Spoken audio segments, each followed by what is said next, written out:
change it so that it actually goes live on LinkedIn as well. It does add a little bit of pulse to the whole thing, right? Yeah, it does. So we are on our way to be live, and we're live. So I'll just make sure I have the comments here, and then so everyone, let us know if audio or something is tricking you up.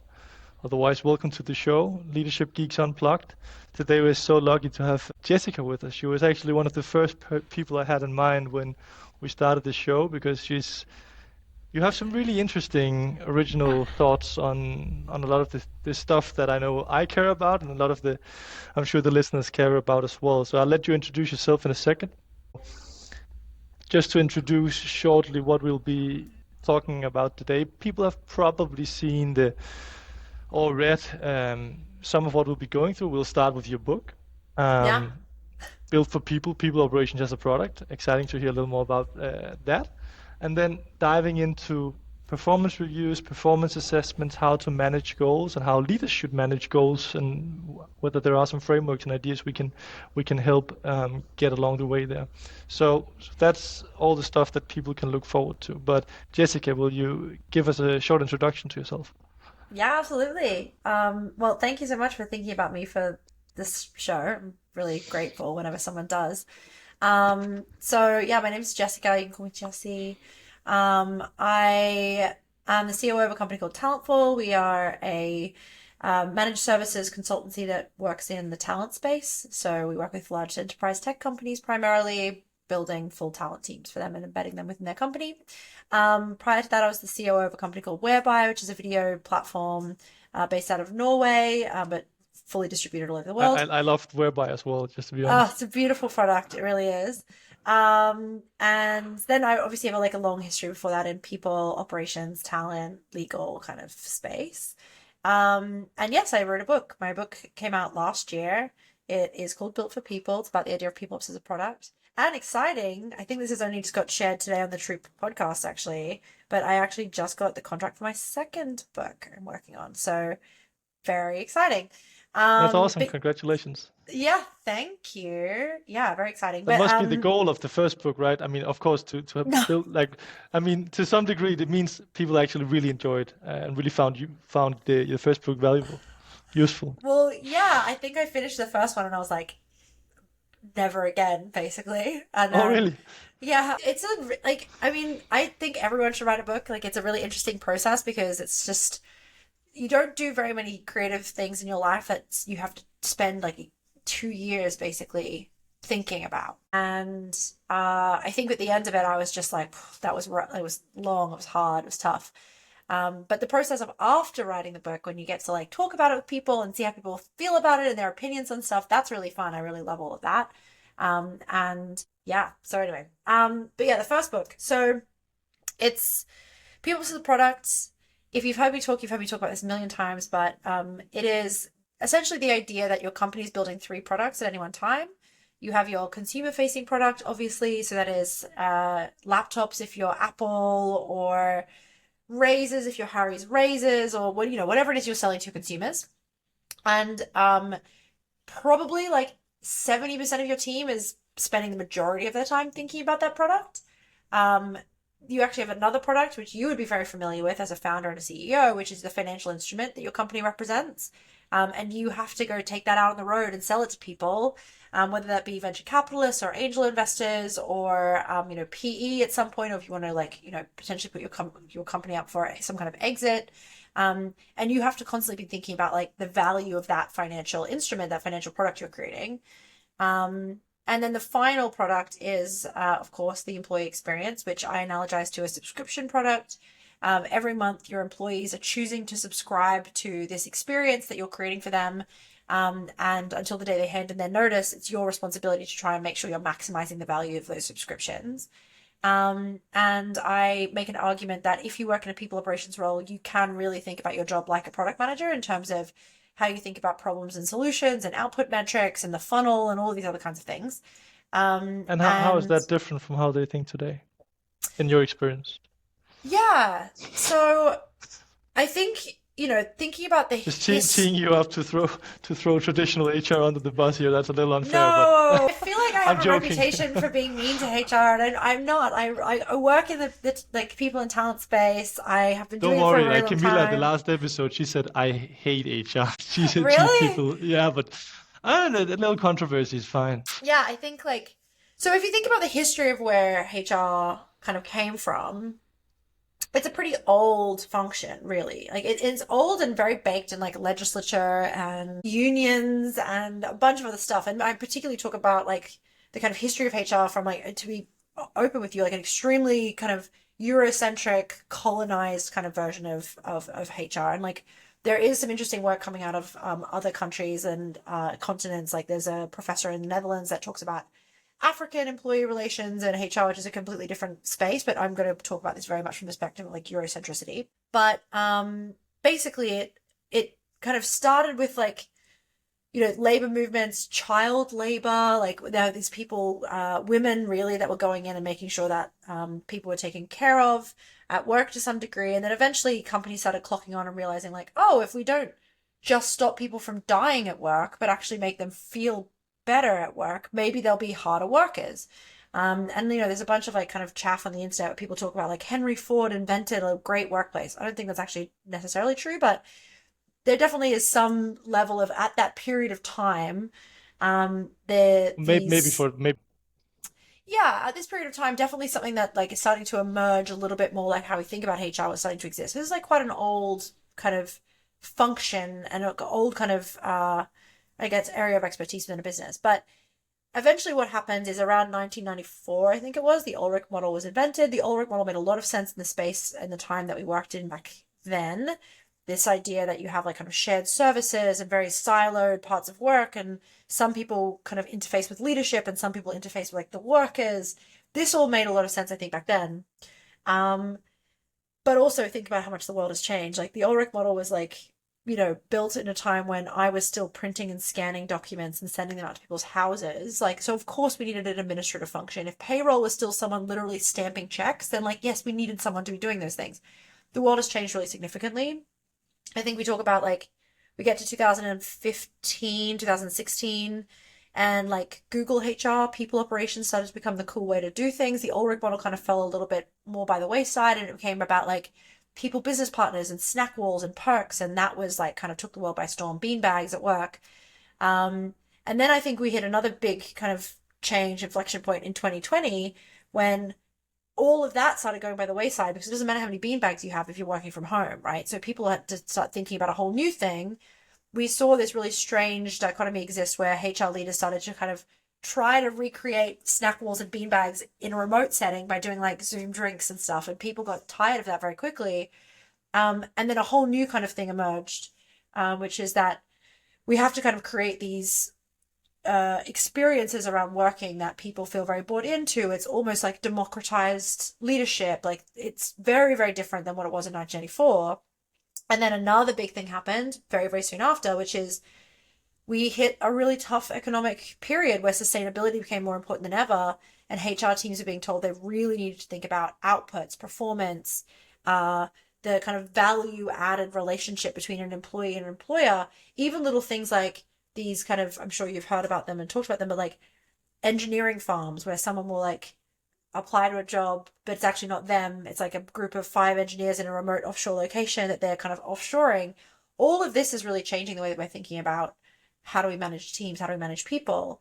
And so you asked the question like, what is But do you different think? But about do you think that's the HR? case? Do you think those are the sort of challenges that most people in even HR, all people in culture, are really facing the most, or is that like I'm not trying to, like I'm just thinking that maybe you have been working so much in a remote setting that you have been so much more in touch with those kind of problems than the average person Yeah, I think it's in a a really similar interesting position. question.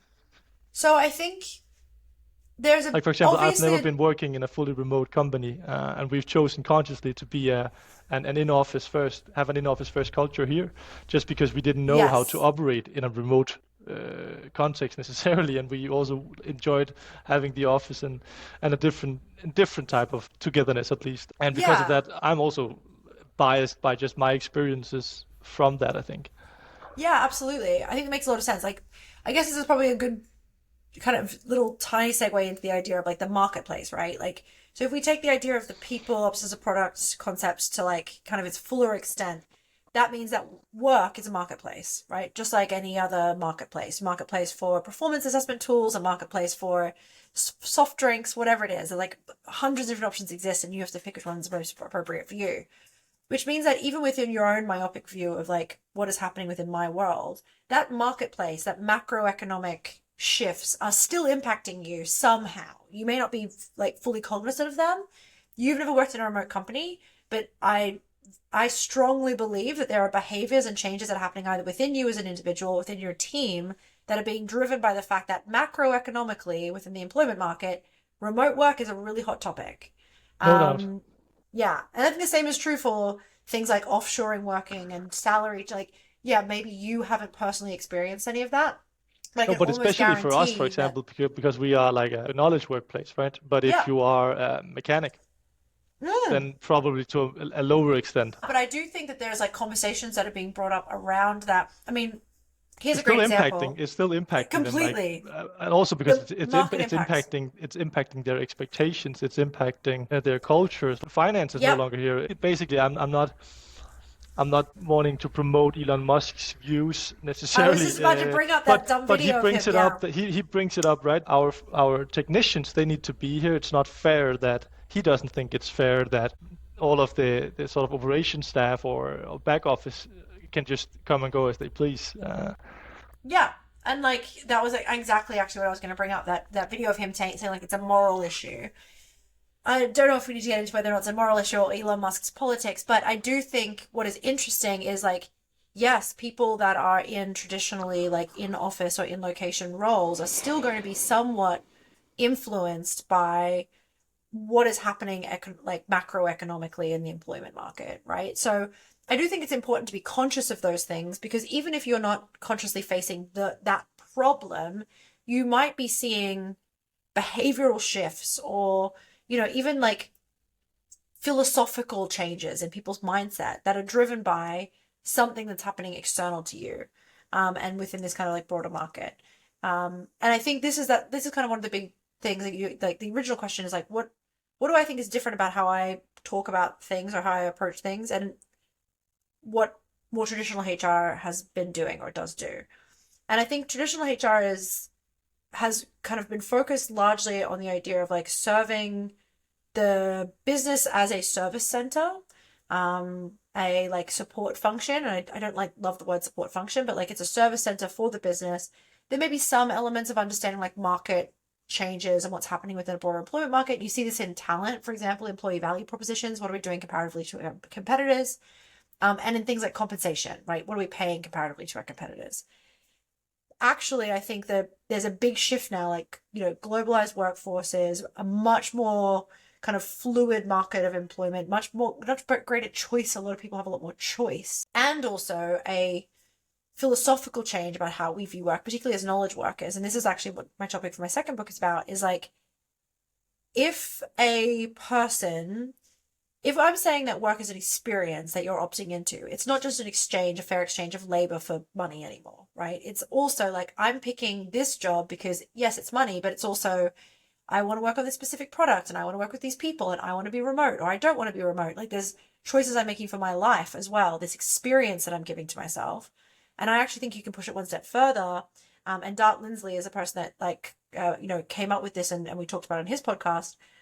But this idea that work's actually part of the transformation economy. People want to be changed as people through work. And your ability to do that, to change them as a person, to make them smarter, to make them better, to make them more capable, to develop them, that's actually a huge part of this economy that you're buying into. So I think HR teams need to be very conscious about those philosophical and behavioral shifts that are happening in the market and how they can either capitalize on them or address them in some way. Yeah, and I think that makes a lot of sense. Also, the marketplace analogy, I think, still works. It's just some people are in very different marketplaces. Yeah, absolutely. And I mean, even geographically, you're going to be in different markets. Like, in Australia, remote work's obviously reached Australia, but Australia's in like the a really frustrating time zone, I think, for a lot of places. And I say this as an Australian, so I don't hate HR, don't hate HR, and I don't hate Australians, but they're at a very, it is more isolated, like time wise and geographically.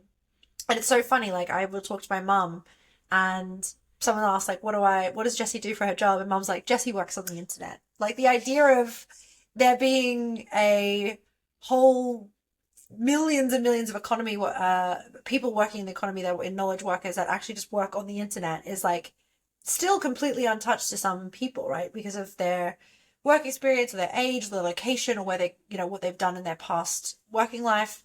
And I think that's all interesting as well, right? Yeah, I think if that take my mom or take some parents-in-law or whatever it might be, and I think they're of course very familiar with the concept of working from home, like for a day to a week, but the Yeah. concept of having a fully remote work where maybe you meet your colleagues once a year on an offsite is something they've not come in touch with much. Yeah, it's interesting how much I mean, there's so many things that have changed. Like, even the idea from, like, I think about myself, and like, I do actually talk about this a lot, so I think people are probably quite bored about it. But at the start of my career, my first job at BHP, literally was like, I had to print letters of offer, go pick them up, have them, staple them, package them, put them in the mail, take them to the post office, mail them off to people, receive the mail, get it back, have someone countersign it, send the countersigned copy back to the person, scan it, upload it, email it to myself, and attach it to PeopleSoft. And I remember at the time thinking, like, this job is so good. This is the best job I'm ever going to have. And now I think about the idea, like, if I had to tell someone in my team that their job was to print out letters and put them in envelopes and mail them, I think they'd be like, what are you talking about? Like, that is insane. Absolutely not. That's not a job. I No, think not anymore. Things have just changed. You know what I mean? And it makes me feel old and sound old. But, the fact that my mum is surprised that I can work from my laptop in it's Australia, it's so true the that same thing. that sometimes I see some companies, especially technology companies, having like a statement on their website that they've gone paperless, and I'm like, that's the cheapest statement you could find to prove that you're doing something good for the world or for the environment. I mean, we have a printer. Maybe we print what 50 pages a year. Like, of course you don't use paper Yeah, of course you're to that paperless. What are you talking about? to that extent anymore. And that's very rarely used for work either. It's for our team printing concert tickets or something. Like it's those type of things. Exactly, exactly. Yeah. I think that's so true. It's so funny. Like the office printer, I think majority of the time is being used for people printing like their plane tickets or something, and then Yeah, or for I'm going to whatever, I'm going to a birthday and I need to print the song or something like it's for those type of things. yeah, absolutely. So if we go back you already spent some time talking about it, like, but from your book, what are some of the key things that people would take away, like hopefully take away from that having read it, and what should they expect to find in more depth if they chose to actually read it, which they probably should. Um, yeah, I think if you're reading it, it kind of depends a little who you are, obviously, but like I think if you're reading it and you're in a people team, I think that the main thing I like the idea of is when people reach out to me and say like, oh, this is something that I've already have kind of been doing, but I've been like lacking the words to say like this is what it is, right? And like this is not like, to be perfectly open with you, the idea of people versus a product. I think when I wrote the first blog, which obviously was what got turned into the book in like 2019, I don't think that people were really using this turn of phrase at all. And it's obviously a lot more common now. But people were still working in this kind of way to some degree. And I think like, the Netflix HR team is very famous for like being very solutions orientated and encouraging behavior rather than like slapping wrists, which is like obviously a very product management approach. It's like, how do we encourage behavior rather than like discourage certain things or block people from doing stuff? And a bunch more examples. So I don't think this is like, oh my God, I've invented something that no one else has ever thought of before. I just don't think that's the truth. But I do really like when someone gets in touch and says like, oh, this is helping me like understand the words and how to like talk about it and how to put a structure around it. So that is really nice. If you're a person that feels like you already kind of want to think iteratively or be a bit more output orientated, or you already are that person, it could be useful for you. But I think the kind of biggest thing that I think is important to take away philosophically from it is really something that you and I were already talking about, is the idea of, I think the best way to be like effective at work is to be problem solution orientated. What is the problem we're trying to solve? What does the core, like, what does the effect of this problem look like as an output metric? So it's like, X% of people churning within their first 12 months of working at the company. And then, okay, well, what hypotheses do we have about solutions that we can implement to solve that problem? And Do I you think think if you sometimes, do I that, mean, go my ahead. experience is to some degree that sometimes you, in a people and culture context, leadership context, it's so hard to find. It might not be true, but I'm saying it anyway, and then we can discuss. Like, it's harder to find metrics that aren't vanity metrics. That if you optimized for that, you have actually optimized something. You've not just pushed the problem somewhere else. So let's say it was Yeah. time to hire. Mm-hmm. Okay, the problem is we're so slow at hiring. Okay, we optimize time to hire, but that's not actually what we want, right? Then we move it because we want quality hires. I mean, sure, all else being equal, we want it to be fast, but let's assume there's a trade-off between, not always, but to some degree, how quickly you could hire and the quality of the hire you got. And so then maybe we also look at what's the retention rate 12 months into employment. But even then, it's like, okay, so people are staying, but that's also not really what we want. What we want are finding people who fit in the role, the team they're productive, they're happy, things work out, and it's so hard to find those things where we're not optimizing one piece of the very complex aspect of people and just to some degree pushing the problem to some other metric that is very hard to quantify for most teams. Yeah, okay, well, let's explore this a little bit. So, I think one of the first challenges we're going to bump into is HR data is particularly comparative to like marketing or product data, right? You're dealing with very, very small numbers. Very few, like, Or finance, right? I mean, or sales. or sales. Yeah, yeah, exactly. Very few, and this is actually like mostly true for SaaS. Like, if I actually look at Talentful, who are a services business, we are actually there's a little bit more of an analogy for us in terms of like the size of our data pool because we only have like 30 to 40 customers or something at one time, right? Because we have like these very large deal sizes. Whereas if you're a SaaS business, so think about Whereby, my previous company, it was literally millions of users, millions of them. So when you're looking at customer behavior and when you're doing like A/B testing on things, you actually have some kind of statistical relevance to look at. Now, I actually think that there are quite a few people that pose some very interesting questions around numerical data versus qualitative data within product management. And Ben Stansel is a great example of this, who's the CTO. And I think there's still some like, I think sometimes if there's one place product managers probably get a little overconfident, it's the idea that if you A/B test everything and have numbers on everything, then you're making always 100% the right decisions, which I actually don't know if I fully agree with that. So I do think some healthy skepticism towards there is helpful. So that's the first thing I'll say. And the second thing is like, okay, let's dive into this a little bit. Like, let's analogize then the product funnel to the people funnel and talk about what you just spoke about before. So you've got marketing and employment marketing, right? So you've got recruitment marketing. You're sending a job ad out. Now, that's a place where it's very, very easy to see A/B test, what's working, what isn't working, like who's getting which job ad's getting the most amount of clicks, which job ad's getting the most amount of applicants. There's almost no, like, if you have a problem there and the problem is this sourcing channel is not successful for us, that's a very easy solve. I agree with you. No, but I also come to some degree been very much in touch with marketing, also like from a data perspective. And I think that the whole marketing industry is also having a lot of pushback on that for the past 3 to 5 years, where like one famous case is Adidas that moved all of their, let's call it, very long-term branding investments to what could be measured. And as soon as they did that, they've sort of found over the years that they have been placing their money in, to some degree, in the longer term, optimizing for vanity metrics that look good in the short term. They were measurable, but that really lost market share over the long run because they just put money in the ads that performed the best, and it's impossible to measure the Yes. sponsorships or whatever it might be, even the emotional messages, the good customer service, et cetera, et cetera.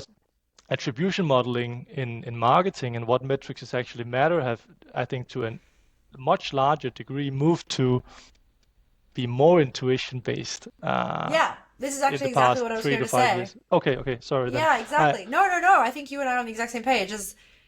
and one ad, you can tell the performance between this ad and this ad, like where it's going. But actually, who's accounting for the fact that, like, in people operations, brand advertising is just as important as it is for, Adidas and Nike and whoever else. Apple is another great example where there's no material way. And like one of my really, really, really close friends, Ryan Benici's the CMO of a company called Gym Pass, and we did a podcast together on the modern people leader to like really get underneath and talk about the analogies between marketing and people operations and how we think about like customer lifetime value and all that kind of stuff. So it was really interesting. But one of the big things that both of us have like spent a lot of time talking about is brand marketing is, we all know because of like large case studies like what you just talked about with Adidas, super important, but it's almost impossible to measure. Like there's no way that you can tell who bought a MacBook because their mate across the road was like, hey, I just got this great new laptop, you should check it out. And then they walked down to Best Buy and picked one up. It's the exact same as like, who came and worked at Google because someone was like, heard from a friend of a friend that they had their favorite snacks in the kitchen. Well, the people team's not going to be able to say like, oh, quickly, if we increase snacks by 25%, we're going to get more of that great performer. Like you have to figure out that stuff. And I think there is an intuition-based element to it. But actually, this is actually, I think, why you need to, I think you need to, as a HR or any person really that's like problem solution orientated, is try and find a problem with an output metric that you think you can get some kind of read from, and then be very open to the fact that you still have to be very iterative around how you solve that problem. If you're seeing something move that it shouldn't move somewhere else, I mean, your job is to try and optimize a machine like the elephant problem that's existing within your company. And in every function, sometimes you like, turn off this tap and actually another tap explodes and you'd be like, okay, wow, we need to roll that back and figure out how we fix this. But that's just solving problems, isn't it? But my point was that it's maybe to an even larger degree difficult to keep that measure when it comes to people than it is when it comes to marketing or finance. And maybe that's part of the reason why it's so complex to accomplish the same systems thinking and in a people function. I don't know if I would say, I think it's obviously the analogy isn't perfect, right? I think it's different in some ways, but I don't think it's. No, I don't even. I'm not trying actually to sort of challenge the analogy. No, Just no. it's more, the sample size is much smaller. Then the Outcomes SaaS are company for sure, yeah. yeah, or like Or consumer, or the outputs are longer term and not necessarily. In some cases, I think it's so easy to find great ways of improving still. So it's more, I think that's a challenge that people teams are gonna have for a long time, is how complex and difficult it is to measure like finding the best KPIs for them. But yeah. it doesn't mean that they shouldn't strive to get closer. Yes, I think that's probably exactly like the final point is like, even if something is difficult for you to try and work out, the idea of striving to get closer to the truth is inherently a good path to be on, right? Like being conscious of the fact that there's things that you can control in some way and trying to figure out like what are those things and how can we address them systemically. I think that's the headspace that is the most valuable place to be in. And everything we do yeah. at Soyas is sort of analogous to that, because we help companies measure well-being and performance to a better degree, right? So it is Yeah. becoming more agile, working more like, okay, we can see that here we have this challenge, how can we solve that? And we can actually see whether we're moving the needle or not, and not day to day, because things of that nature typically don't change day to day, but month to month or quarter to quarter, to actually be able to assess some of those things and be a little more product-like in our approach. Yeah.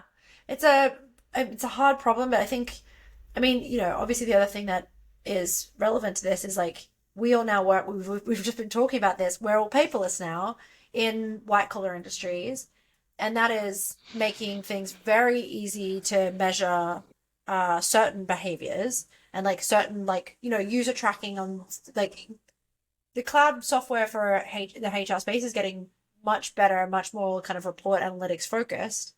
But like that's not also true for all industries. Like if you are owning a cafe, you have no idea about some of these elements unless you're looking at like what people are logging in and what they're selling. But then like surely it's a team effort. Like so I do think there's industries that this is getting better. There's industries where this is still exactly how it was 25 years ago. But yeah, I guess it's just trying to work out what applies to you. If we had to try to be a little bit practical in terms Yeah. of some suggestions or recommendations for Hmm. the listeners here. Are there some metrics that you have found to be not always, of course, it's case dependent, Yeah. but more commonly really good metrics or KPIs to have and be mindful of when you are a people function? Yeah. So if we're talking about operational metrics, like reporting to the board, so there's three different types of metrics, right? You've got operational metrics, which is like number of sick days taken in a year and head count or MRR per head, all of those kinds of things. Yes, absolutely. There's a bunch of like, I think all the obvious ones are the ones that you're going to want to look. The difference, I think, how I kind of view things is I think you also should be, and we'll probably get to this a little bit when we talk about goals later on, is like you should also be looking at like success metrics that demonstrate that you're achieving something or changing something, and a balance sometimes of looking at certain input metrics. Like we need to do this thing in order to achieve this thing. And they should be different depending on what you're really what problem you're trying to solve, right? So the operational metrics that I really like, so one of the ones that I talk about a lot is this idea of employee lifetime value. And employee lifetime value is essentially an assessment of this is a very operational metric. This is not something that you're going to be looking at as like a HRBP to change within a quarter because it's going to be almost impossible. It's a systemic metric, right? Employee lifetime value is trying to look at essentially the effectiveness of your org structure as it currently exists to hit your MRR or growth MRR, right? So you're looking at the number of employees you have at the moment, their current average tenure. So this is obviously, there's different ways you're going to work this out depending on if you're like a brand new company or if you're an older company, if you're a growth company, if you're trying to hit profitability, there's different calculations, different ways you think about it. And by the way, a lot of this thinking is inspired by, we were just talking about this, Pete Fader, and Dan McCarthy and their work on the customer-based audit and just generally their writings around customer lifetime value. I've had really good conversations with them about this. But so yeah, you're looking at your number of employees, the average tenure, your spend in HR, so your entire fully loaded spend. So how much you're spending on HR people, tools, benefits, everything to ostensibly retain them and make sure that they're happy. And then you're also looking at like the cost of acquisition. So how much is your recruitment team spending to get each of these heads in? And what is your MRR per head now and or in the future, depending on what you're planning on doing. If you're a massively growth company, you're looking at like, well, we've got a planning on growing 110% year on year, whatever, right? So this is actually a really interesting metric because what it's trying to figure out is basically how optimized for like profitability and or growth is your current org design. And I'll give you an example of the kind of question that I think informs this very well is like, I sometimes I talk about this and people say like, well, not everyone's responsible equally for revenue, right? If you're saying your MRR per head is, I don't know, 100,000 pounds or whatever it is, but not everyone's responsible for equally contributing to that 100,000 pounds. Your VP sales is contributing millions a year and your customer success manager is contributing a quarter of that. And then your customer support analyst is like sensibly nothing.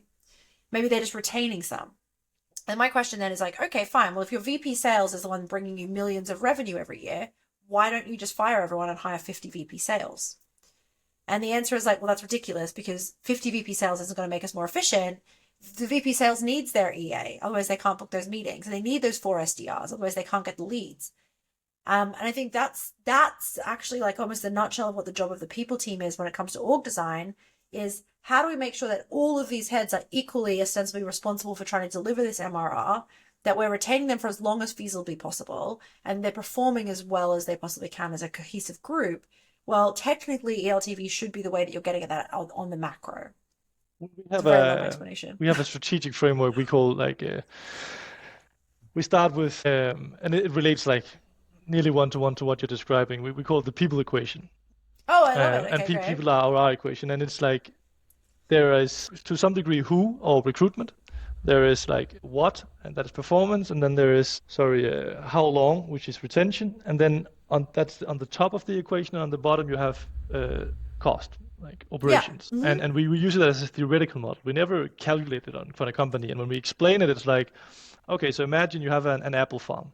So Yeah. who are it? Okay, so found 10 people to pluck apples, and then they can pluck 100 apples a day. They can do that for 20 days before tiring out. Yeah. Um, And what's the time you spend? Maybe you give them lunch, maybe you give them equipment, maybe you Yep. you train them, so you would actually put money into training so that performance would increase. Now they can plug 110 apples, but what did you put in? And then of course it depends on what time frame are you optimizing for. Like, are Yeah. you optimizing for the next 6 months, 12 months, 3 years? I actually think it's an overlooked aspect of discussions around initiatives. What time frame are we optimizing for? Because if you're optimizing for 2 years versus 6 months, you'll have a very different set of things you want to do. Yes, and you have a Um, massively different like upfront investment appetite. Like if your and we CAC often do it payback, with yeah, one-on-ones, for example. So we say, imagine you're not doing one-on-ones today. What we have found generally, like in nearly all cases, if you ask your managers to spend half an hour a month having an intentional conversation about how your employees are doing in a room where you can have some sincerity and authenticity that might not happen naturally over the water cooler, then what we see is performance increases by more than that. So that's a good investment. Like, can we yeah, turn that up to an hour? Maybe. 2 hours. Now, probably the output on retention or performance has sort of stagnated earlier. So what's the theoretical? It's only a theoretical framework. But what's the theoretical ideal for then what we want to put in there, right? yeah. I think this is like a perfect example of as well, like the idea of understanding like what's your market, what's your ideal customer, what is the ideal behaviors we're trying to drive that relate to our strategy. So like thinking about another thing that I talk about is this idea of like skill versus leverage. Like where do you want to sit as a company in terms of how much skill you're expecting your team to have versus how much leverage they have as an individual. So you've got an example of like very low skill, low leverage is like someone working at like Chick-fil-A. Like they're serving customers. They, low skill probably is not a very nice way to describe it, but it's basically the idea of like you could come in tomorrow and basically do this job, right? You don't need a huge amount of upfront training. There's not a huge amount of investment on behalf of the company. Like you watch a training video, you put the hat on, you go and do the job. Um, Leverage is this idea of how much influence or like power within the system can one individual have. So an example of like actually quite a high skill, low leverage company would be like an Amazon. If you're, or even to some degree, I think some parts of like Facebook, you're an engineer, but you're really only working on the optimization of one like button on one page somewhere in like a system of millions of like buttons on millions of pages. But they want very high skilled people, and that's a strategic decision. So by And then you leverage, have you're meaning like the leverage that they would have as an individual, not on the visual within the company. organization, but the output and the value of the company. Yes, Okay. exactly. So an example of like a slightly lower skill and higher leverage business would be like, a Bitcoin hedge fund. Someone could potentially pick up like and understand how to trade Bitcoins by reading stuff on the internet. Maybe they're self-educated, but they could potentially join some kind of hedge fund and have huge leverage because they're able to make multi-million dollar bets for this company. Anyway, I think that like where you place yourself on this like framework, like we're a company that on the whole wants to be, really, really, really high skill, but relatively low leverage, or really, really high leverage, relatively low skill, or whatever it is, right? Um, that is making a choice of like, where do we want to be in this market in terms of like how much we want to pay? The higher skill and higher leverage generally means the more you're going to have to pay somebody, or the greater you're going to have to reward them for their success. How much upfront investment it's going to take. And also, I think the important thing is like what you were just describing is how long are we comfortable with this payback for the acquisition cost of these people? And the acquisition cost in the situation is your apple farm analogy. Are we bringing them on, training them, teaching them stuff, and then they're kind of unproductive for a couple of weeks? So we need them to really stay here for minimum 20 months to pay back and become profitable, 3x themselves. Otherwise, our company starts kind of like falling apart a little bit. We've kind of lost the plot.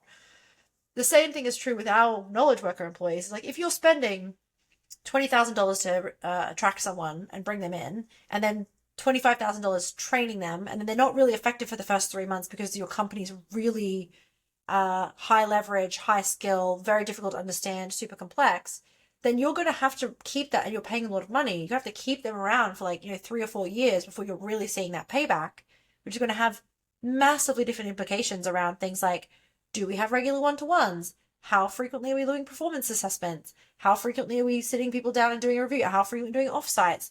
What are we investing back into training? And all those things are going to be very different than if you're like, we're a young marketing company where we're happy bringing people in pretty low level, training them over the course of a month, chucking them in the deep end, seeing what sticks, and then we're happy if people turn up in 12 months because we've kind of made their money. I just imagine that many people, even like many of the progressive and modern people and people in culture would, I wouldn't necessarily say take offense, but sort of feel like that's a step back to look at people as from like a human resources perspective, like an actual like human resource perspective. What would you say to that? I feel like it's actually being respectful of the fact that people are opting into something specific, right? Like, I think you can still treat people like human beings, absolutely, but like it's human beings that are opting into a certain product that you're selling them. Like, I, I give you an example. I worked at Goldman Sachs, very, very different world than what I'm in at the moment. Goldman Sachs is fantastic at being like, you know what it's like to work at Goldman Sachs. You've never worked at Goldman Sachs.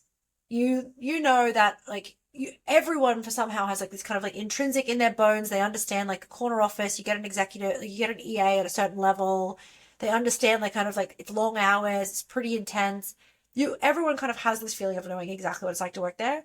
And for some people, that is genuinely like that is what motivates them. That is what drives them. They want that design of what they've built there. Do like obviously this is like it's a fairly extreme cultural example, but I don't think it's disrespectful of them to have built something that some people are like, this motivates me, and something that some people are like, this doesn't motivate me. Like, it's a marketplace that they're selling something very specific to one person. It's no more disrespectful than a targeted Facebook ad telling you that you really need this like fancy back scratcher because you were talking about it with a friend. Um, it's identifying like some kind of value exchange that can exist, and a person's either opting into it or not opting into it. And I think you need to optimize for like the people that are going to buy in and be successful there. How do you make sure you're bringing more of them so that people are more happy and enjoying what you're selling? I Yeah. don't know. No, Maybe no, I'm being I cynical. no, I mean, I think some would argue that, but I'm very analytical in my general like logic and way of thinking, and one thing we have sort of had as a premise for what we do, our goal has always been to increase also the well-being of the companies we help, but we are also being mindful and transparent about we think we can do a lot better for people, and we think it's a great business to do a lot better for people, but it has to be sustainable to a large extent, at least in the way that it does have to have a return on investment. So there's no need to turn a blind eye to the fact that we are doing well-being conversations because we think it's the right thing, but also B, because it makes people happy, but also C, because we do believe that that will add positive outcomes for the business as a whole.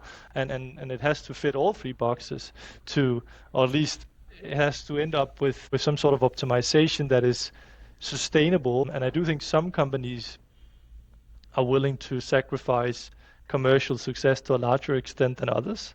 But Yeah. I would agree with you, at least to a large extent, that how you design your workplace and your culture, even if that's not for well-being, but maybe for, I mean, I've heard people say, when I often ask them in interviews, like, what culture of the previous workplaces you've been have you appreciated the most, and what parts of it have you appreciated? And sometimes I find someone like, I had this job, it was probably the worst place I've ever worked from like a well-being perspective, but their attention to detail, the systems, the performance, the development I experienced there was second to none. Yeah. Speaking of Goldman Sachs, I talked to a venture capital dude fundraising recently, and I asked him about he started his career first 3 years in Goldman Sachs in London. He said like Yeah. it's a very tough school. It's not a fun Yeah. school, but it's a great school. So just like you say, I think that's many people know what they're going into, and yeah, it's just People are. sometimes I struggle to figure out if I think that there should be an underlying belief in more companies. I think it would better the general approach to have a bigger emphasis on the fact that it really works out well to have a workforce that likes being at work. Yes, That I absolutely. I think is think that is very underemphasized, true. even though I agree that it's up to them in the end, and people can subscribe to whatever workplace they like. Yeah, completely. I think that that is true. I think that the underlying belief of like you and your team have to be very clearly aligned on what works for them. And like there will always be little exceptions, right? And like I mean, you are definitely interacting with your customers. Like, I'm talking about customers here, not employees, right? But like, I used to do a couple of hours every week in the support queues at whereby like, I was always very like I think it's really important that I like anyone that works in a C-suite team is like directly interfacing with customers at some level.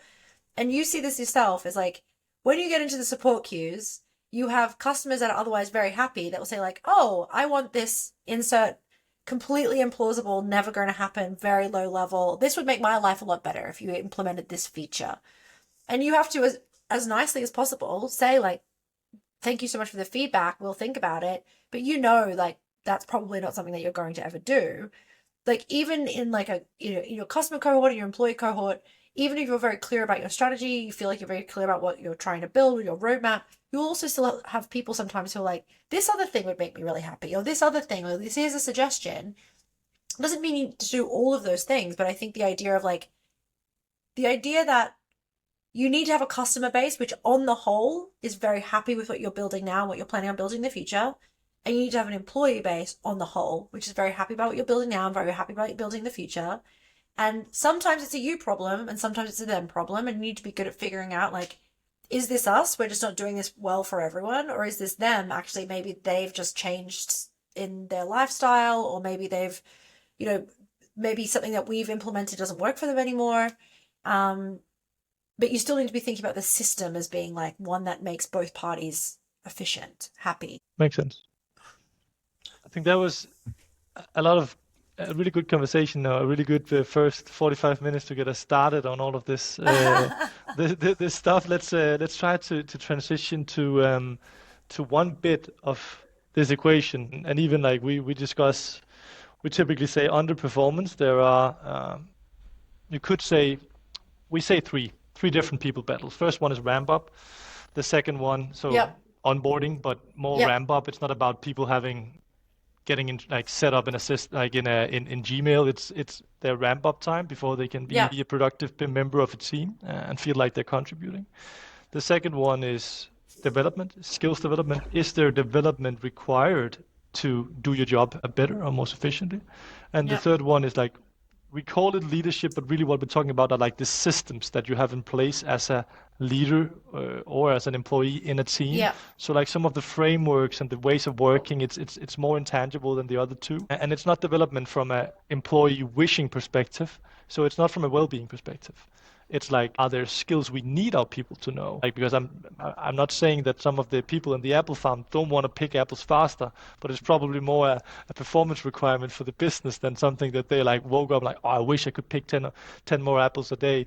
So that would be something from the company's point of view. And then we would have in the retention bucket, we would have development for the sake of fulfillment and motivation and well-being. So just to align that, like performance review comes, I guess, across all of it, or performance assessments. And I'm not completely sure where I wanted to go with that, beside maybe giving us a framework to discuss some of these things. How do you generally perceive performance in from an employee, like when you're assessing or looking at an employee's point of view? I love that you're like, there's like a random high five going to a few people that are leaving the office. In It our makes me office, happy. you give Every time I you see you do it, I'm like, and the so funny thing is, cute. I thought it was out of screen actually. I can't see it myself. No, no, I can like, it's great. I love it. Keep doing No, it. normally it's high five. So I every wish time someone was high fiving me. I need to find. every time someone comes into the office or leaves, we give a high five to everyone. Oh my gosh, so cute. I love it. Okay, sorry. It was like side deviation. Yes, performance. Okay, interesting. I'm going to write those three things down. You said onboarding, development, so ramp up, that's onboarding, Yeah, development, like yeah. skills development, and then leadership. So systems of leadership. Beautiful. Okay, cool. Performance. So, I mean, you and I already kind of a little bit spoke about this, and I think it's an interesting topic. Is like, I think there's two very different parts of performance, and we kind of mush them into one thing. One of them is performance assessment. So, getting some kind of like numerical output that you can use to make objective, kind of quantifiable decisions. Okay, so Um, it couldn't be, so assessments just for the sake of this is quantitative. for me, I'm thinking, well, yeah, I don't know if this is like a universally accepted words, but it's kind of, you and I were kind of riffing before, and I feel like I'm going to just stick with this. That's Is good. you've got like some kind of assessment, which is like getting a number or a place on a grid, or like basically what you're really trying to get is like something that a spreadsheet can understand. That's the best way to describe it to me. Yeah. Or like a, the other thing we have is something that is much more about the experience, and that is like a development conversation. I love the words you use, development conversation, whereas previously I've called it performance review, and I think that's crappy. I think development conversation is lovely. And Actually, that's we, the we idea of use like development review because we sort of development mash, review. yeah, because we're mashing them so to sort of, because I think development conversation, then people would get it wrong, like they would have the wrong heuristic in their Yeah, head. okay, So okay, okay, okay, okay. Review. Okay, beautiful. So I think there are two very different things going on here that we tend to like in particularly in HR just be like, oh, just put them in the same process, make them the same thing. And I actually don't think they are the same thing. I think an objective measure that's like really what it's about there is like intelligence, like understanding like trends on the whole, understanding where there are problem areas, understanding maybe you've got like a problematic manager or like a poor onboarding process or whatever it may be, and also driving things that some people do really care about, obviously, which is things like who's getting promoted, what is your compensation change, like, and being able to get something that's calibrated, fair, consistent, reliable, blah, blah, blah, blah. Now, on the performance assessment, so this like number, what you're really trying to get at is something that you can put into a spreadsheet and say, like, everyone has the same range. This is our budget. Here's how we distribute it, blah, blah, blah, blah, whatever, right? Of course, the team care about the output of that because they care about what their comp is going to be. And of course, they care about it because they care about, like, am I going to be promoted in the next quarter? Like, how is that being thought about? The team doesn't actually care about whether you're an A, B, C, or D, or 1, 2, 3, 4, or an XL, or whatever you've got on your spreadsheet or your form. yeah, Like, it doesn't mean anything to them. Like, it only means something to them in the context of what is the output that's coming out of this? What's the procedure that this goes through? And I think we've spent a lot of time trying to design all of the developmental review pieces, like the self-assessment and the feedback and the 360s and all of that, to help us achieve the number. But having the thing in mind that people don't really care about means that what ends up happening is people feel like they do all these reviews and conversations, they write all these forms, and it's just for the sake of something that doesn't impact them or doesn't help them, right? I don't think I'm being particularly eloquent here, but I think if you start splitting those things out, so for example, at Talentful, we have a objective assessment that happens every quarter. There's 60% of the criteria is completely like measurable stuff. So it's like based on customer facing KPIs, customer facing NPS, whether you've been renewed or swapped on an account, which is pretty binary. And then there are a few kind of more subjective measures. So professionalism, your adaptability, a few other little bits. But the vast majority of that measurement is things that are all like they're in your control while you're doing them. But then at the end of the quarter, it doesn't matter what your self-reflection says. You're not going to be able to change if you got a poor, and like that output of your bonus is directly driven by the objective measures. But there is a need and a space to have those conversations about, okay, well, what are the behavioral things that you could have done to change this outcome? And I think that our drive to kind of mush them all into one process has actually ended up with people feeling very dissatisfied by the outcomes and the process because we're trying to achieve too many things at once. Does that make sense? I feel like I've kind of rambled. the first thing like a year ago, so when also back when I really got exposed to some of your posts and some of your thinking on this, that helped me. But that was the first thing I tried to find out is what are we optimizing for with this? Yeah. So I think, for example, as an example, if the primary thing we are optimizing for when we do it was not to have an assessment to say necessarily whether someone should get promoted. Mm. Because like I think it matters greatly whether you're trying to find the best measure of a person's performance for the sake of being fair and consistent in promotion, like Mm. leveling or progression schemes. Yeah. That would be one way, like thing to optimize for. I think another thing to optimize for would be to optimize for a clear alignment on performance. So for you and me, let's say you're my manager or my leader, you having a conversation with me regarding my development should probably start with a fair assessment of my performance because Yes. otherwise we might be misaligned completely discussing areas in which I should improve, because to the first off, I don't think I need to improve at all. Let's say that. So we need to have a fair alignment of where am I doing good, where am I in line with expectation, where am I above expectation, where am I Mm-hmm. below expectation. I Mm-hmm. think that on a whole is a good thing to optimize for in an assessment. But I think that comes more pretty natural if you just include the steps to have the conversation afterwards as well, like to do the actual alignment based on the whatever number it is. But then Yeah. quite critically, the reason we are doing them is to find then areas of improvement.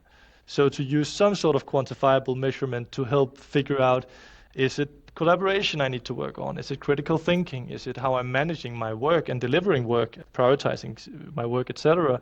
Is it how I'm leading people? Is it my domain expertise? Yeah. Where do I need to focus? And then the greatest part of it is, for me, it's using you could call it an assessment, but it's very much like a feedback loop for systematic, structured feedback. So because the feedback is tied to any of those areas, it becomes structured and systematic. So it shouldn't replace all the continuous feedback you would have in a team or a project. And your manager should probably give you like, let's call it unstructured feedback regularly, but I think Mm-hmm. it's also great to have this process of more systematic and structured way of doing feedback for a development slash performance review that would then inform what to focus on for the next 3 months, the next 6 months, whatever the time frame might be. Yeah. I think But I agree with all of this. that's very different from doing 9 grid, right? Because there, it seems like the primary thing we're optimizing for is not improving our people; it's The understanding where they fit into performance today.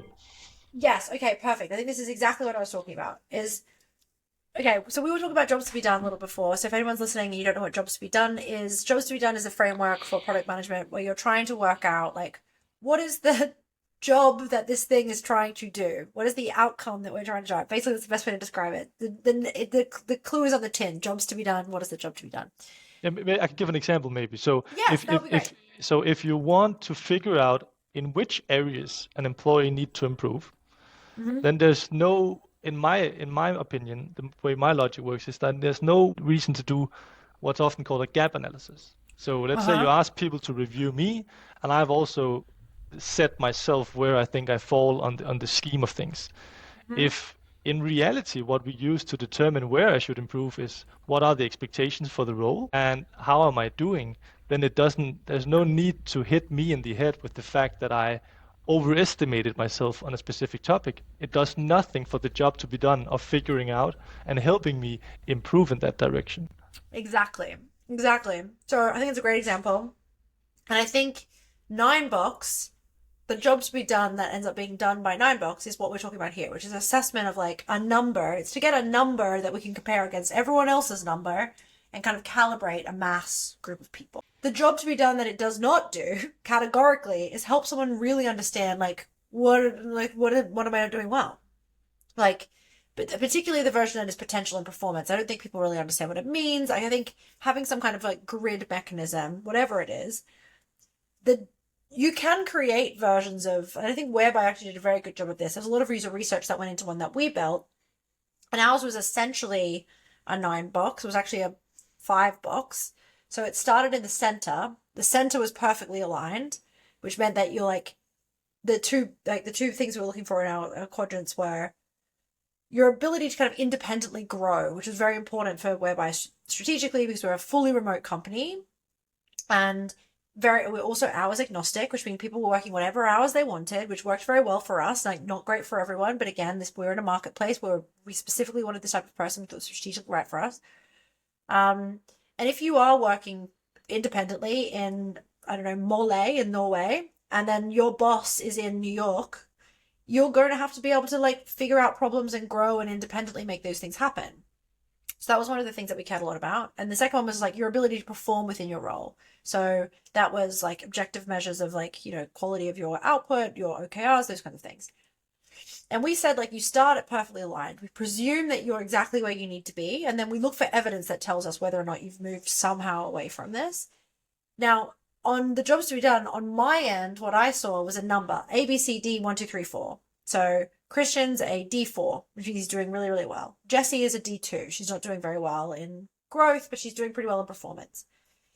Now, what you saw was a completely different version of it that had like descriptions and words. And like, if you're here, it might mean that you're feeling burned out. Like, let's have a conversation about it. Here's like some prompts for your manager to understand how to have those conversations with you. Like, are you feeling burned out? Is it this?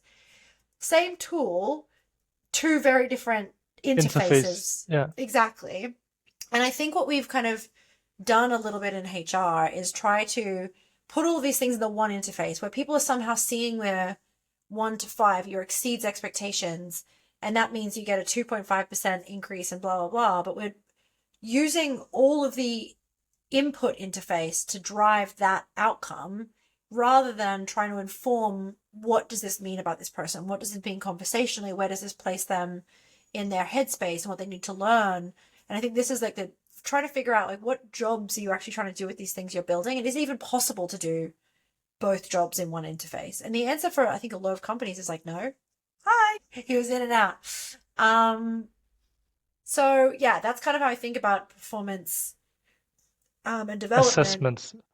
Assessments, tools, what you're building is like really think like what is the job of this thing that I'm trying to build right now, and can I actually do the two jobs I want to do with it, or should I build two separate things or one thing with different interfaces, or use one tool for one, But do you one think use for it's the other? meaningful on the whole to build a scheme that informs leveling and progression that is based on performance assessments? Yes, I Yes, think so.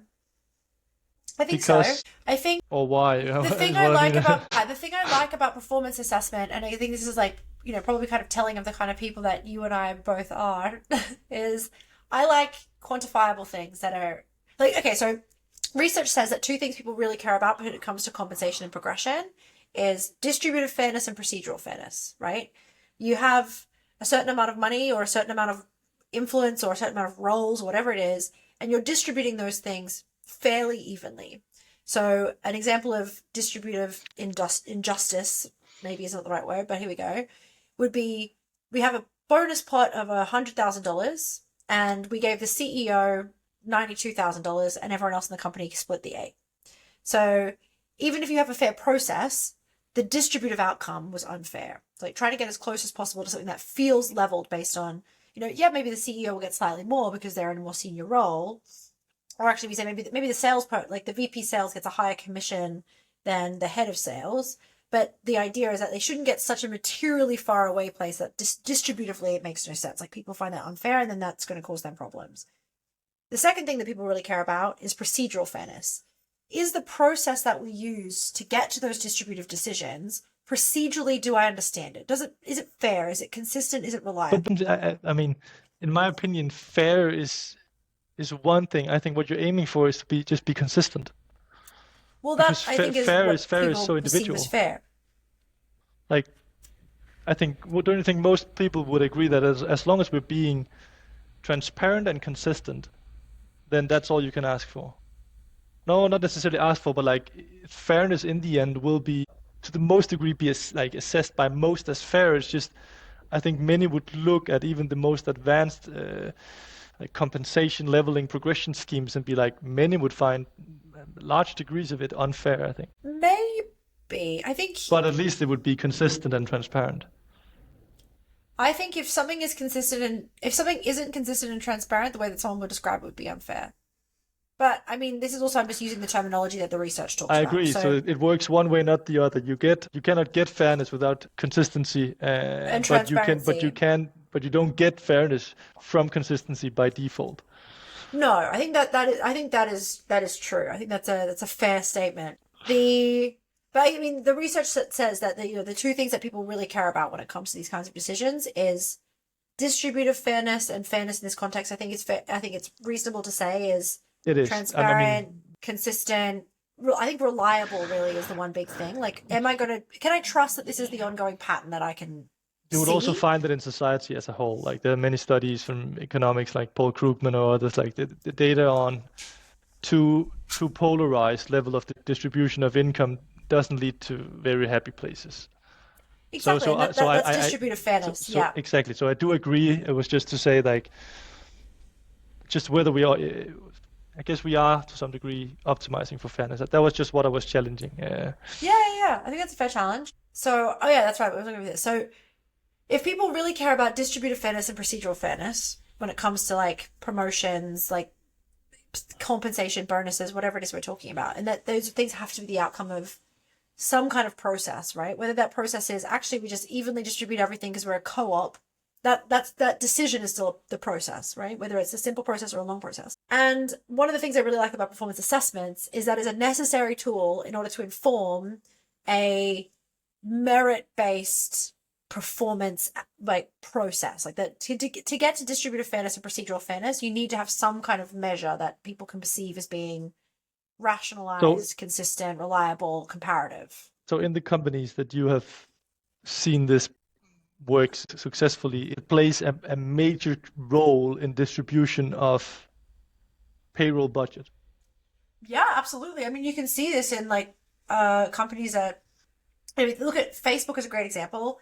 Their calibration process is like famous for being they fly every manager to San Francisco to like sit in a room and like close the door and talk for 5 hours about the calibration. And No, I no, think that's but really I mean, what I'm suspecting is how much of total payroll, like total pay, is distributed based on performance assessments.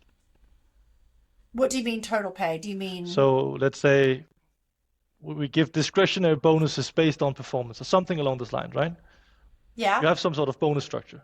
But Yeah. isn't 80 to 90% of all income distribution in the company fixed anyway? Well, yeah. Obviously, it depends on what your company's compensation philosophy is. Of But I think course. the thing that I'm specifically talking about here is not just bonuses, but also pay increases, Yeah. merit raises, equity refreshers. Like these things are all total reward, right? And they do have a material impact on. No, Uh, absolutely. I'm just struggling to find an example of a company where if you do well the one year and you do bad the next year, we cut your pay by 20%. oh gosh, I just haven't heard many instances of that. nobody's going to be cutting your pay. I mean, this is another thing that I think is an interesting topic, which actually, again, like I've mentioned Ben Stansel twice in this blog in this podcast, but here's this really interesting blog where he talks about the idea of risk for an employee and how like basically the idea is that okay, if you're I'm going to butcher this, so hopefully no one that reads this blog is listening to this, but like if you're a software engineer or like say a DevOps engineer, a site reliability engineer or something like that, and you accidentally leave a bunch of servers running, you're going to cost the company $2 million, but they don't take that $2 million out of your paycheck, right? The relationship that you buy into subconsciously is the company is going to be making more money off me.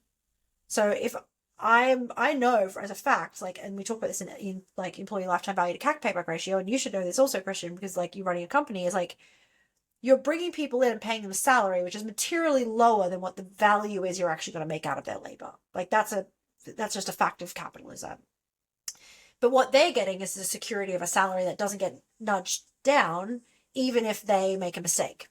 It can only be nudged up. That's part of the like the risk reward kind of relationship that exists there. They could essentially make a lot more money for you, and that's an incentive that you want to drive them towards by encouraging them. Like, well, I will give you 10% of the money that I make off you if you continue making me more money or making me, potentially make more money. But I'm not going to take 10% of the money off you if you don't do this project. But what I might do is fire you, and then you lose all of the stability. That's the way But that again, works, right? so if we use assessment for optimizing, because I guess the goal is never just to optimize payroll distribution unless you buy, it would have for someone to buy into the assumption that money is a very, very strong motivator of good behavior. But it's not just, I'm saying like using this to make not just financial decisions from like a comp, like, okay, bonuses is one thing. Pay changes like merit raises, like, oh, we're going to give you Yeah. an extra 5 grand. Promotions is another. Like, oh, Yeah. we think that you're ready to move into like a lead engineer, a staff engineer role. Retaining a person, not having them be at risk, and particularly in this economy, I think that's actually a very big motivator for people. The security of being considered to be a strong performer, therefore not at risk of any kind of layoffs, is be a big motivator for a lot of people. Stability and structure, and I think all of those decisions should be based on something that is measurable, reliable, consistent, in order to be procedurally fair and distributively fair. I think the further away you get from that in those decisions which really do impact people's livelihood, the more likely you are to like slowly erode away at the trust of people that expect procedural fairness and distributive fairness in these decisions. Yes, interesting. No, I like the potential of assessments.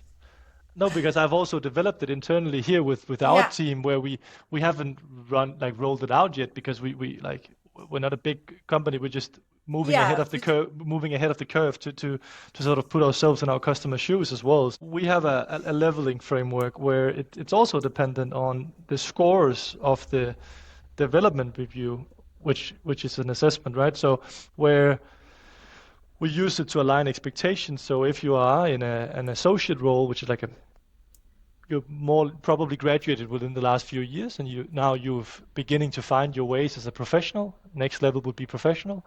Then we can align quite clearly what are the expectations, and also where would you need to be very precisely, like on these scales, to sort of at least be near that, so that Yeah. we could have that conversation. And I think some of those things, but the thing is, I love those type of things.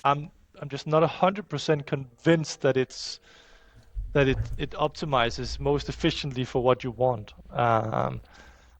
versus doing it without that. Whereas I am 100% convinced that it can be a great tool for aligning expectations for an employee with their Yeah. manager and leader. And also, just so you know, the mic is picking that up. Oh, sorry. No, no, I forgot for a no, minute we were being no recorded. I problem. was just chatting. I was like, oh, he's Yeah, no, talking. it's just your mic is a bit ambient, so I just wanted you to know that it's picking. Yeah, my apologies. And I am convinced that it's good for giving structured feedback in an anonymous way, because you always have the option of giving feedback. But this gives a Yeah. different way and different option of giving feedback when someone really Mm-hmm. needs to hear that they're generally not a pleasure to work with in a team. I think like if that was the case, it's an important feedback to be giving, and this could be the right format for it. So that is that. But I mean, a lot of companies are using it exactly like you're saying, and I think many of them are happy with it. It's just I'm not seeing the full picture yet. That's been why I think it's so interesting to hear some of these perspectives. But then Yeah. maybe we should Yep. just move on with the last 15 minutes, Yep. because I think it poses a great question. Because if you just, I know it wasn't to be like, but you said 60% of in whereby 60% of the assessment was you called it Those are objective the measures. talentful. Yeah. Oh, sorry, it's helpful. Quote unquote objective measures. Yeah. At least metrics that we would measure in the business anyway is what I would Yeah. equal it to, right? Yeah. I had a very interesting conversation with the CEO recently where he was like, the numbers in an assessment was objective, but the comments were not. And I was like, it's just as subjective how you want to interpret those numbers. But the fact here is, should you then have goals that are, because I guess then a drop in customer facing NPS, for example, would really impact your assessment. Is that correctly understood? Yeah, exactly. So we have three measures. One of them is 50%, which is your KPI achievement. Now, in talent acquisition, KPIs are to some degree pretty like measurable and clear. So it's like your pass-through rates of candidates, your number of sourcing to applicants, like number of hires made per month, like very specific measures. So 50% of our teams measure like of their weighting is based on that. Then you have NPS, and we're changing this now to a slightly different measure. We're looking at CSAT instead of NPS. I kind of hate NPS, and that's why. But anyway, it's a different conversation. So it's like a customer satisfaction score, which is a bit more nuanced. And then that represents like, did you receive like a 10, in which case that's the equivalent of someone being like exceeding expectations, I guess like a 4 in our framework. Or did you receive like less than a 7, in which case that's going to be, meeting expectations or lower. And the final one is renewals and swaps. So this is maybe on the cusp of being a little, no, I think it's still pretty objective, but it can have some subjectivity baked into it. It's the idea of like, were you swapped off an account because a customer was unhappy with your performance? That would be like does not meet expectations. Sure. And a 4 exceeds expectations would be a customer either renewed specifically because of you and said that they're like it's because of this person's work and we want to renew and expand this account, or you identified an opportunity for another person to join an account, so you were like a great example of someone that like really benefited the customer in some way. So what we're looking for there is basically like, is this person capable of like helping identify client needs and helping us address them? Is there someone that's like not working with the client? And then I mentioned we have a couple of other measures that are more qualitative. So one of them is adaptability, which for us is very, very important. We're a consulting business. If someone's moving from account A to account B, it doesn't matter once they're on account B how successful they were on account A. They need to be consistently good at adapting to a new environment. Like if you're working on Google DeepMind and then you move over and start working on Atlassian, you need to be very good at picking up like, how does this company work? Who am I within this? What is the ways of working? So adaptability really matters. Professionalism, obviously we're a professional services business, and you also worked in consultancy, so I'm sure you would know how important it is to be able to be like customer facing and, have executive presence. And then we also have a one about kind of leadership and how you operate within our business. So being able to like interface with Talentful as a company as well. We weight them so that qualitative ones have 10% weighting each, and then the rest have the remainder of the weighting. So again, the majority of the weighting comes from objective measures, and then everyone gets calibrated. We have a big spreadsheet. We all sit together as a team and have really deep conversations about why we scored people certain places. And how do you Yeah. approach, for example, if I'm understood correctly, then renewals would be an outcome the business greatly appreciates. Yeah. Like it's very well correlated with business success. Yes. Whereas CSAT, like for example in our business, full transparency, we really want our head of people and culture to be happy with our software, but we found it to have very little correlation with renewals. Yeah, so this is what's interesting about MPS. No, but if a CSAT like or other things, it would be. I think it would be similar because it's the what outcomes are we trying to drive, and I think it's interesting Yeah. because then it sounds like the metrics are a mix of things you can control, and things that at least to a larger extent are out of your control. How do you think about that? So I do think on the whole the team can. So it's worth flagging that CSAT or NPS at the moment, but we're changing it to CSAT this quarter. It's only the CSAT for your account that you're on. I get it. Yeah. A consultant's just going to be the one account they're on. Now, we did have a really big internal debate about like NPS, whether it should be in this, should we weight it less, should we weight it more? What does this mean? I don't like NPS, so I'm kind of anti-NPS generally.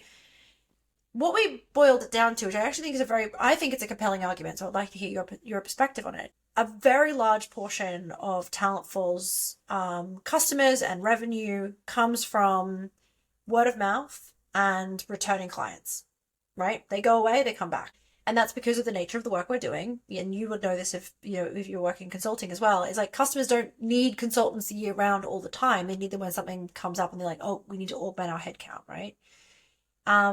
So for us, a happy customer, even if they don't renew, is a very valuable asset because the likelihood of them telling someone else that you should go and work with this company, that consultants are great, or oh crap, I've got 50 new people in my hiring plan, I haven't got enough recruiters to do it. Oh, that's right, I had a great experience with Talentful in my previous company.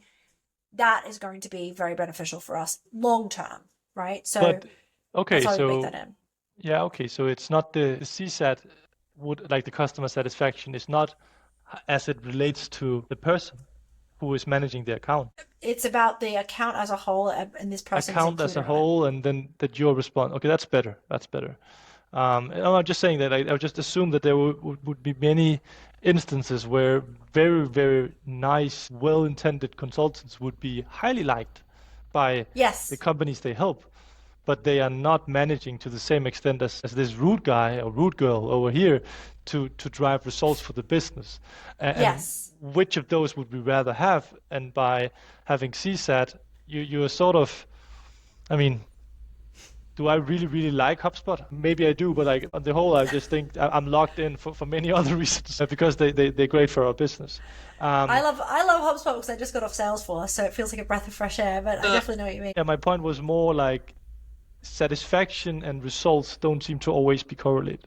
So No. one of them would be one you could control. They're happy with me. They're a happy account. But in the end, what you want is something different. And it's just, I asked you this earlier, and it's one thing that I think is a big question in general is when leaders are like, you get what you measure. I think we agree on that. So Yeah. like if you are measuring whatever you choose to decide to measure is what you'll get.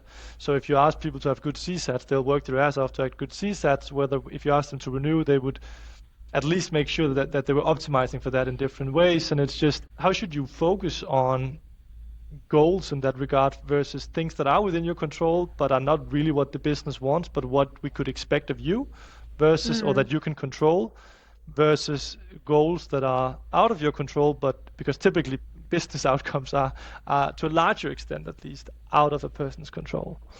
Yeah.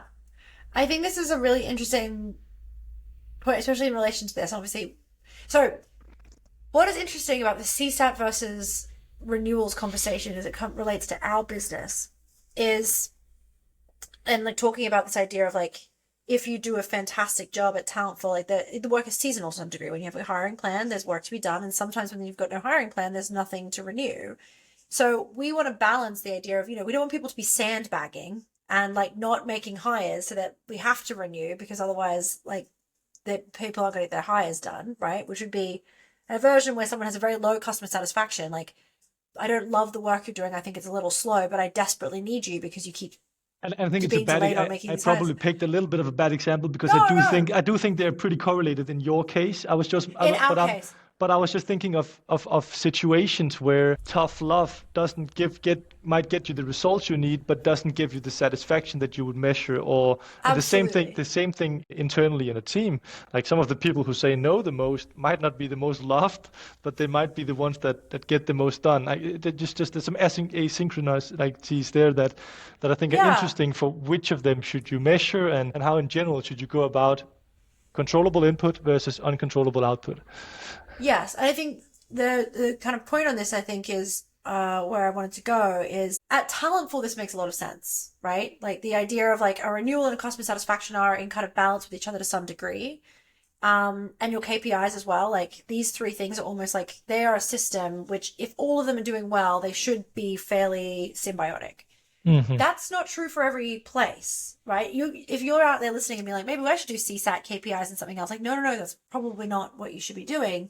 You need to be thinking about when you're trying to set goals or outputs or performance measures, you're trying to look at things like to bring back to a point you've already made somewhere else. If I turn this tap on here, or turn this tap off here, what is it going to cause over here? How can I make sure that I'm putting something in front of someone that is balanced enough that it's driving on the whole, maybe at one point that it tips a little this way, maybe at one point it tips a little that way, but on the whole, it should be trying to find equilibrium.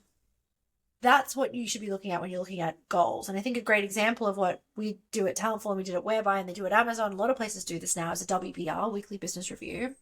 And this is less about individual performance and more about company performance, but it comes from the same methodology. When I started a company, I always say like, we should get a every week, put all of the most important metrics that we care about in all of our different departments, like the top 10, whatever it is, in sales, marketing, customer success, product, whatever, put them all on a big spreadsheet and look at them together every week. What are we missing? What are we tracking? What doesn't seem to be making sense? What is?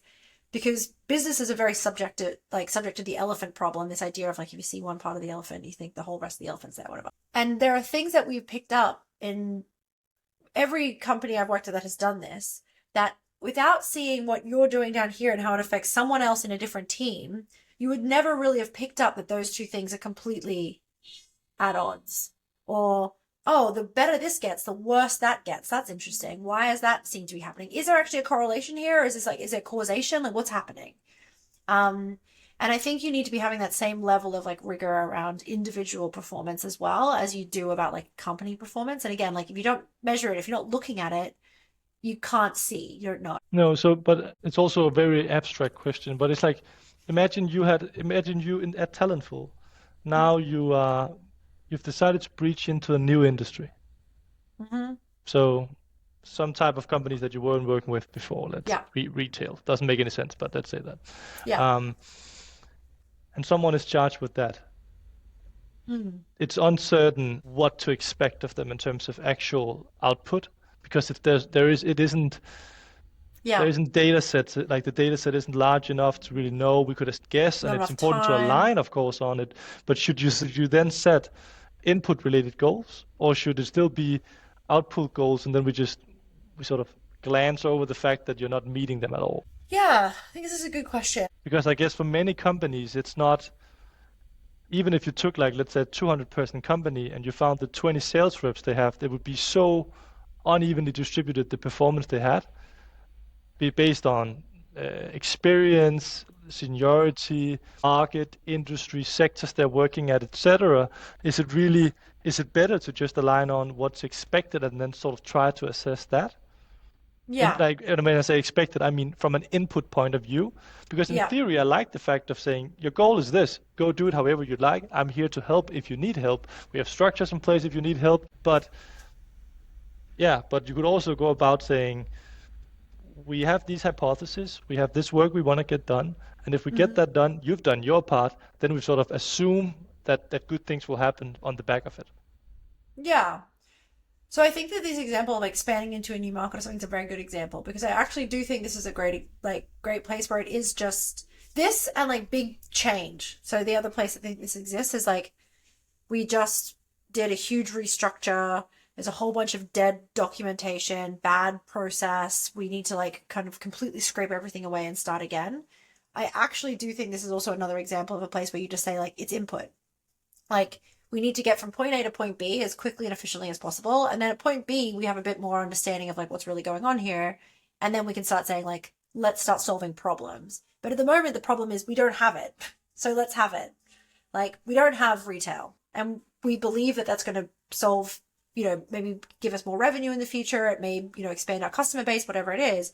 But for the time being, the problem we're trying to surmount is we don't have a thing and we want to have a thing. But that's not always the reality. Like I think you want to try and it's like I'm sure you're familiar with the five whys. Like why are we doing this? Why are we doing this? Why are we doing this? Why are we doing this? And sometimes you do just reach a point where the answer is like two whys. We want to open a new location in India. Why?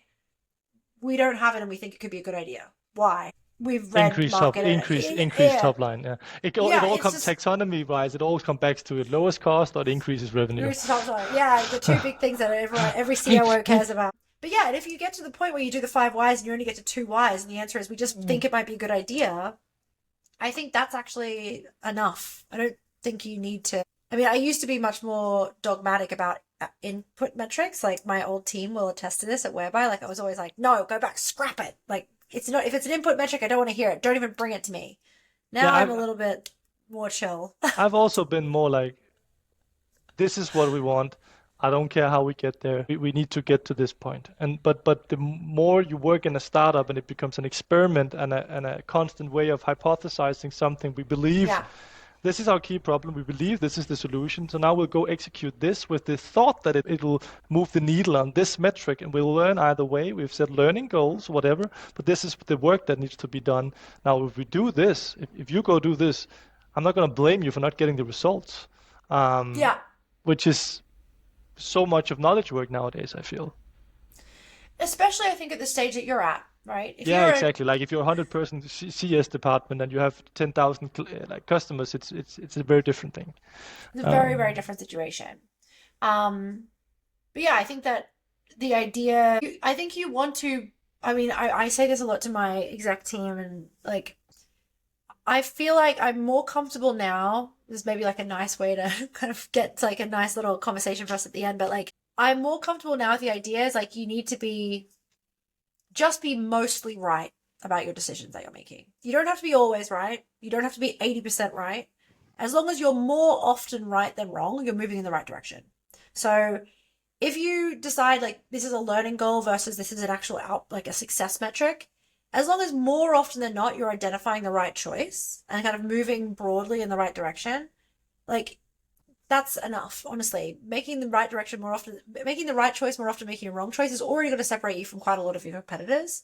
And I think there's probably a lot of venture capitalists out there that are like, no, you need to be 87% No, but correct. I'm Or, like, you learn a lot from mistakes, but you learn the most from doing it right. I still think like still something yeah, I can't let go of, because then you learn what works or how it works. But it's like, I think the only thing I thought of when you said that is like, I agree, as long as you are able to scratch the mistakes and keep the winners.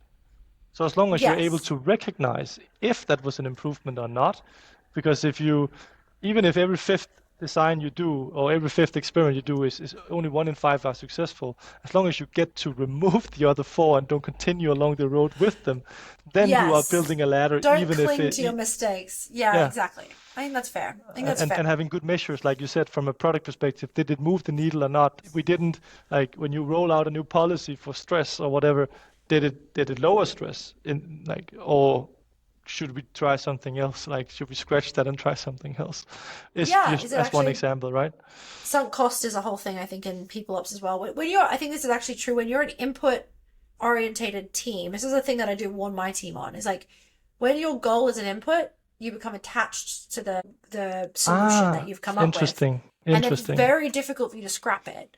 But if interesting. you're associating them with an output, it's actually much more easier psychologically to be like, well, this isn't working, so we're going to get rid of it and we'll focus on something else.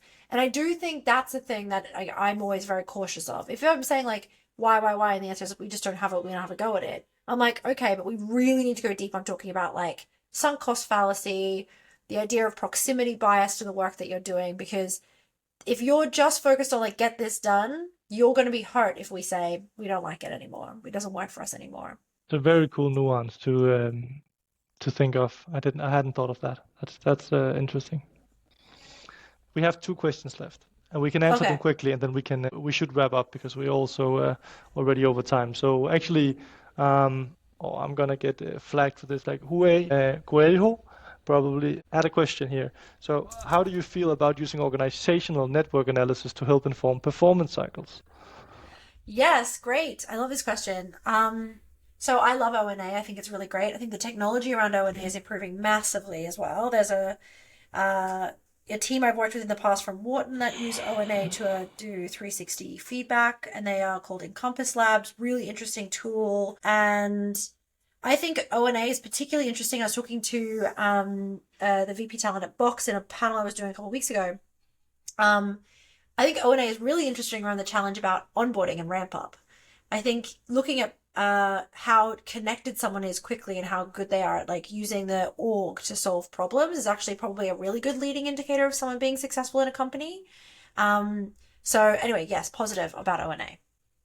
I would say it depends a lot on what you're optimizing for. My experience is that leaders and employees, if you tend to use it with them, as soon as you add that level of complexity to the analysis and the scoring, you lose all transparency, and that costs you a lot if the goal is to act with the teams.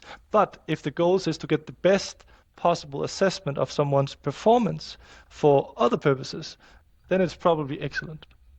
Well, this is a good example of like assessment versus development. If you're very, very good at development conversations, I actually think that the assessment methodology can be a little more complex. And it could Um, also be that if you're a big organization, then you run O&A to get the best performance assessment, but you'd use a completely different development review, completely. peer review for Yeah. facilitating really great conversations on areas of improvement and feedback. So Yeah. last question. Do you have any particular goal frameworks that you think are worth endorsing? We promised we would touch on OKRs. Like, Yeah. I mean, do OKRs at Talentful. We don't really do OKRs. I mean, okay, so I don't really like OKRs as a framework. I'm a big fan of just like a SMART goal. Like, make it easy, keep it simple. This is what we're trying to achieve in this time. Like, is it measurable? That's basically but I also want to state what I for like. everyone listening, I've talked to hundreds and hundreds of executives and head of people and culture, head of HR.